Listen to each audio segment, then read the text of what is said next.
faut faire quoi? Il faut continuer avec 50 ans de déficit perpétuel. Ça fait 50 ans cette année pile poil que tous les gouvernements soi-disant sérieux ont ruiné notre pays chaque année sans aucun changement de ligne politique.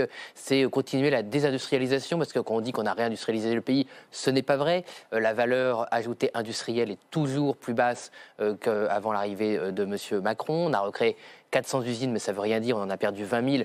Et créer une usine, si vous ouvrez une usine de 10 emplois et qu'avant il y en avait une de 1000 qui avait été fermée, ce genre de comparaison n'a aucun intérêt. C'est évidemment la valeur ajoutée industrielle qui compte dans une économie sérieuse. Est-ce qu'on va continuer avec les records d'impôts? Parce que M. Macron, c'est 3 records successifs de prélèvements obligatoires dans toute l'histoire de la République. C'est des records de dépenses publiques de plus de 55-57% du PIB, 10 points de plus que les recettes publiques. C'est déficit extérieur record, c'est déficit de la balance des paiements. Donc considérer qu'il faut continuer comme si de rien n'était et redonner un mandat à M. Attal, qui par ailleurs rase encore gratis sans nous expliquer comment il va faire.